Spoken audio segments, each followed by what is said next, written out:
Welcome back to WION World is One. You're watching Speed News with me, Vidur Kathuria. Let's get started.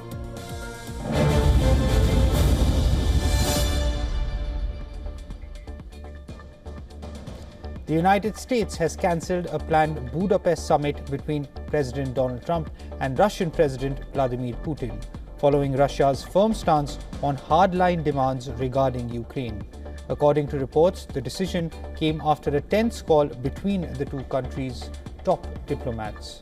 The cancellation highlights the deep strategic differences between Washington's push for a rapid end to the fighting and Moscow's insistence on a settlement that meets its full military and political objectives.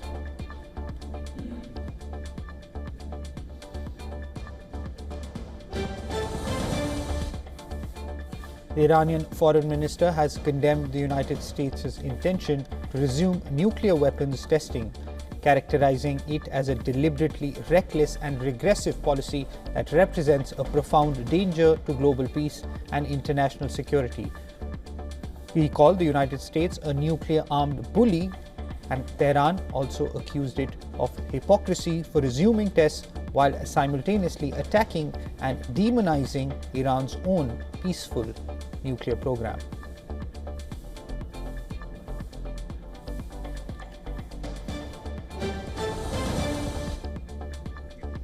Israel has confirmed the identification of the remains of hostages Amiram Cooper and Sahar Baruch, whose bodies were returned by Hamas on Thursday.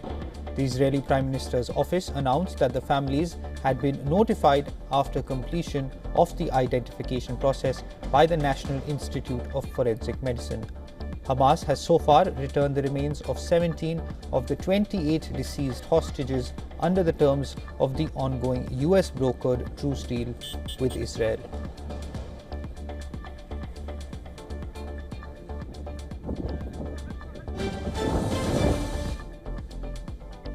Pakistan and Afghanistan have agreed to resume talks in Istanbul on 6 November with a commitment to maintain the current ceasefire.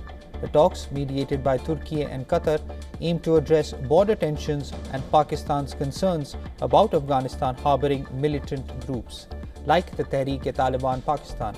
A joint statement released by the Turkish Foreign Ministry highlighted the agreement on a monitoring and verification mechanism to ensure peace and impose penalties on violating parties.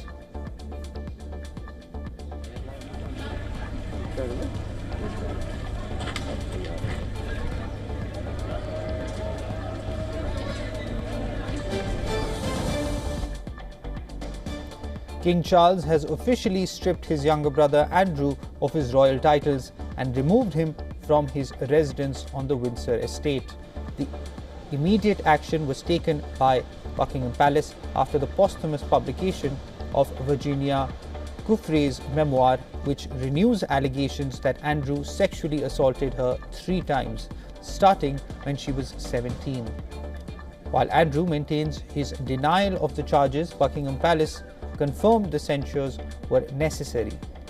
Meanwhile, family of the accuser of Andrew hails British King's decision to strip his brother of his royal titles, says her courage has brought down a prince.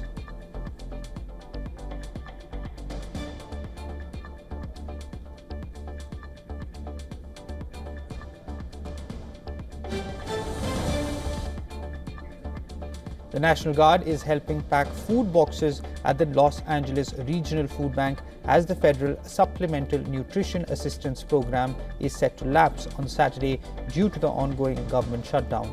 Despite an initial plan to use contingency funds, the USDA announced that November benefits would not be issued, prompting states to sue. Los Angeles Regional Food Bank emphasized that the longer the shutdown lasts, the greater the need will be, noting that the National Guard's efficient deployment, a repeat of its role during the COVID-19 pandemic, is crucial to bridge the food distribution gap.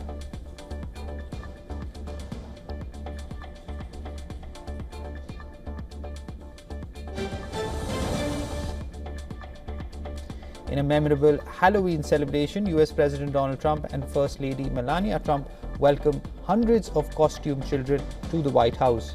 The first couple, who were not in costume, distributed commemorative candy to the long line of children attending the festive evening. The area was also transformed with 4 leaves, giant pumpkins, hay bales, and corn stalks.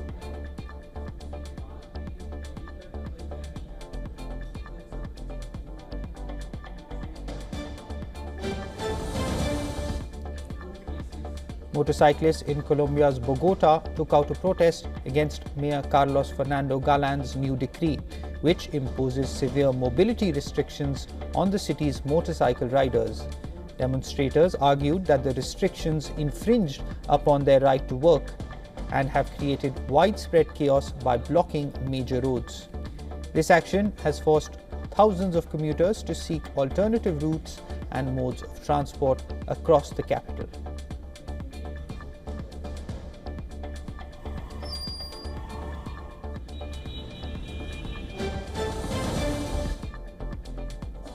Thousands of people began a 2-day march from Belgrade to Novi Sad to join a major rally this weekend that will mark the anniversary of the deadly train station disaster, which protesters blame on government corruption and negligent renovation work.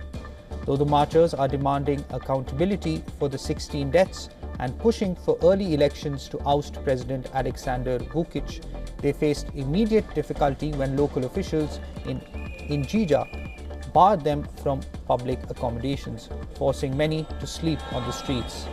The movement continues despite authorities previously detaining scores of protesters and Vučić labeling the students as terrorists.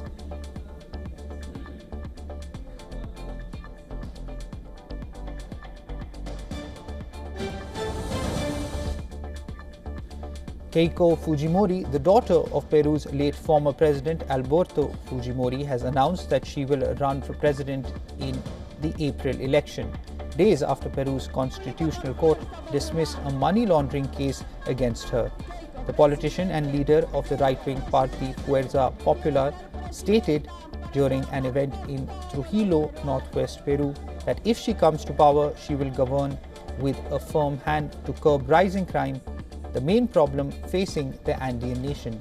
Fujimori ran in Peru's 3 most recent presidential elections, finishing as the runner-up in each.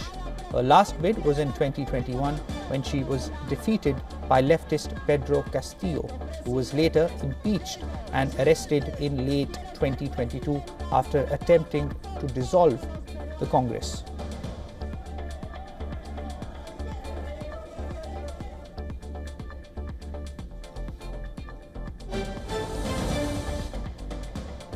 Relatives, friends and members of security forces attended the funeral of Heber Carvalho de Fonseca, a 39-year-old Special Police Operations Battalion sergeant, following Brazil's bloodiest police raid, which left at least 121 people dead.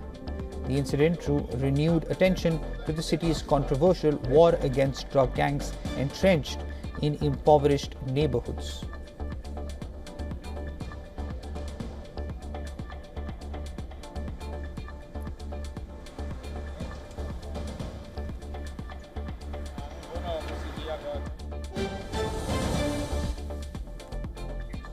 South Korean President Lee Jae-myung and Japanese Prime Minister Sane Takaichi held their first official talks on the sidelines of the APEC summit in Gyeongju, South Korea. The meeting, which came shortly after Takaichi became Japan's first female prime minister, focused on affirming a commitment to strengthening future-oriented ties.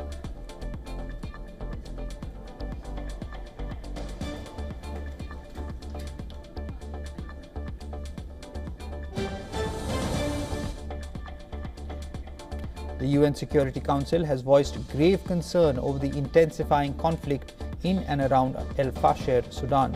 It has condemned the Rapid Support Forces' assault and the resulting devastation for civilians.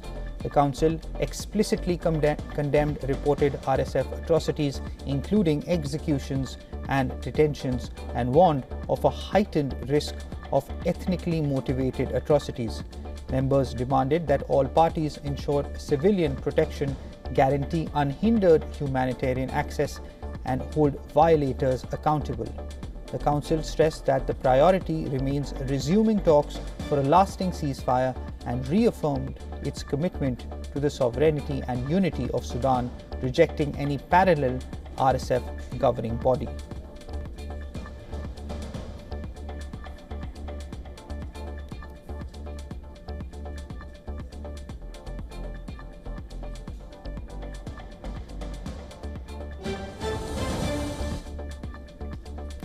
US Defense Secretary Pete Hegseth and India's Defense Minister Rajnath Singh signed a defense cooperation framework on the sidelines of the Association of Southeast Asian Nations Defense Ministers meeting in Kuala Lumpur, Malaysia on Friday. The 10-year defense framework agreement is aimed at strengthening the strategic defense partnership between India and the United States. This landmark agreement is intended to enhance coordination, information sharing and technological cooperation. Hegseth described it as a cornerstone for regional stability and deterrence.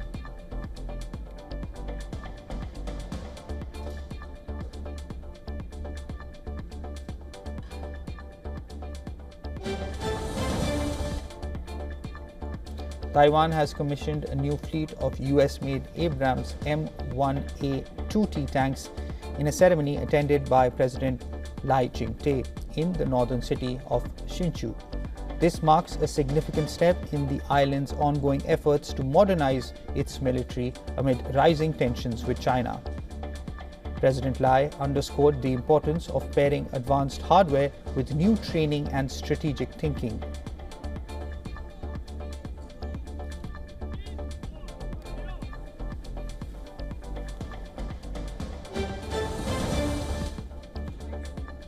Indian Prime Minister Narendra Modi spearheaded the nationwide celebrations for the 150th birth anniversary of Sardar Patel at the Statue of Unity in Gujarat.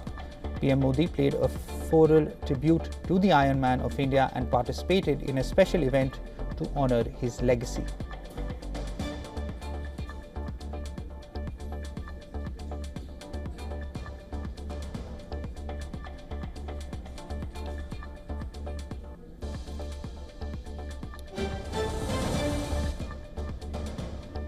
Record-shattering rain caused severe flash flooding across New York City, turning a Brooklyn street into a spectacle of submerged vehicles and wading commuters. The storm delivered historic rainfall totals, leading NYC Emergency Management to issue public warnings urging residents to avoid flooded areas and remain cautious due to a citywide wind advisory in effect through Friday.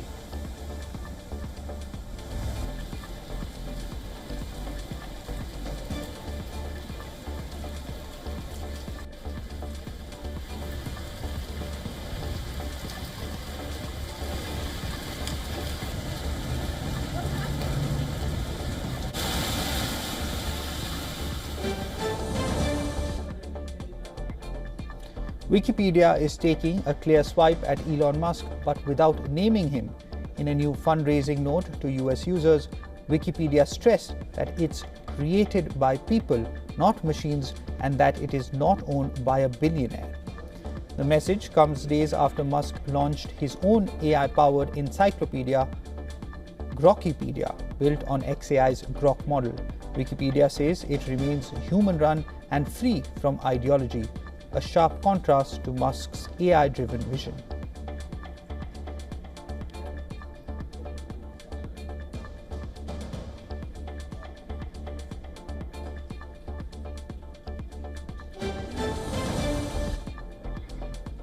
Italy's competition watchdog has launched an investigation into Chinese drone maker DJI and its Italian importer Nital over alleged price fixing. Regulators say the companies monitored retail prices and warned sellers who charged less than the prices listed on Nital's website, even threatening to cut off supplies. The AGCM says those actions may have blocked retailers from offering discounts in violation of EU competition rules.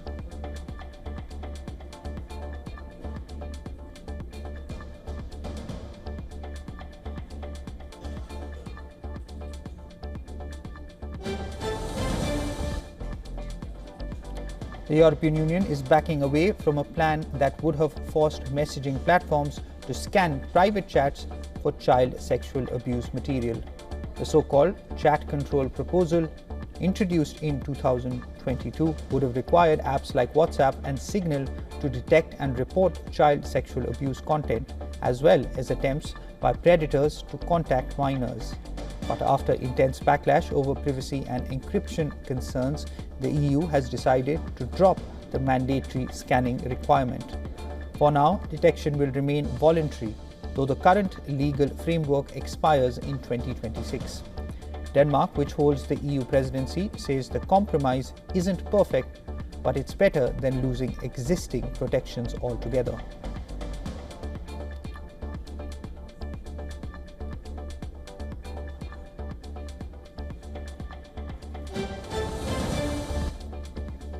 Asia-Pacific markets opened higher to trade near records on Friday, lifted by strong US big tech earnings.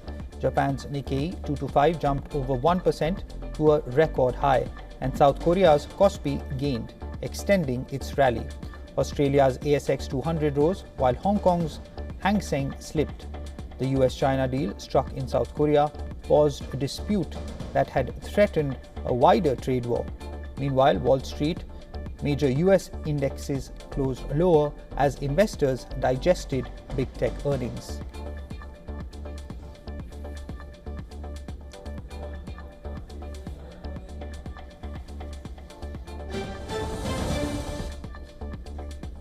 The US and China have agreed to a 12-month pause on their dueling port fee that had disrupted global trade.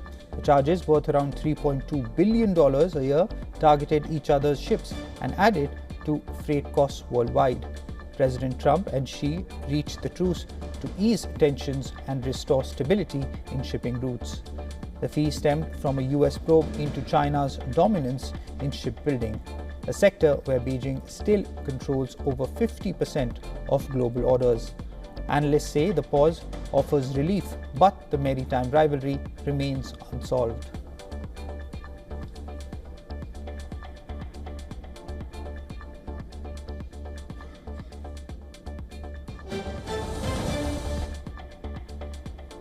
Bitcoin extended its losses on Friday after tumbling towards the lower end of its recent trading range of about $107,000 in the previous session.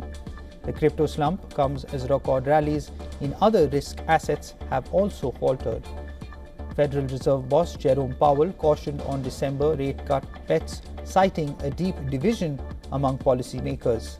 Bitcoin was last trading below $110,000 after Wall Street pumped the brakes on the tech stock rally. Other less liquid cryptos were hit harder.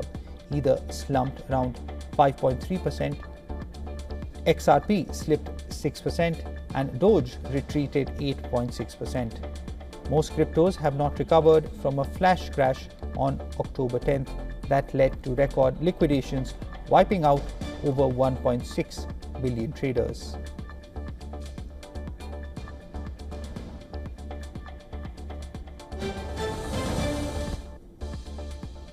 Over the last couple of weeks, gold prices have fallen significantly from a record high of over $4,380 an ounce, but the yellow metal still trades above the $4,000 mark and up 50% for the year.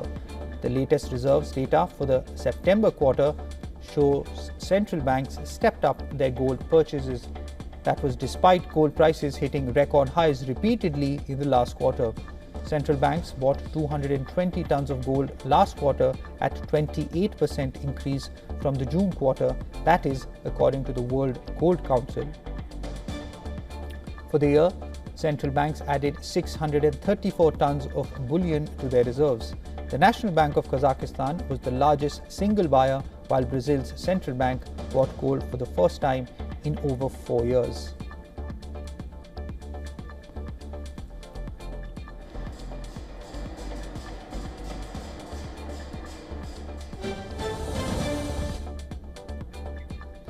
In Naples, fans celebrated what would have been Diego Maradona's 65th birthday.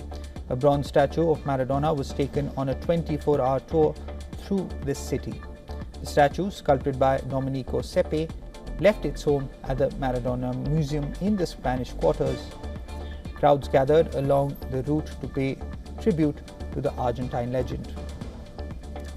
For the people of Naples, Maradona is more than a football icon. He symbolizes pride, redemption, and unity. 5 years after his death, the Argentine is still fondly remembered by Napoli fans. He played for Napoli for 2 titles, which he won in the 1980s.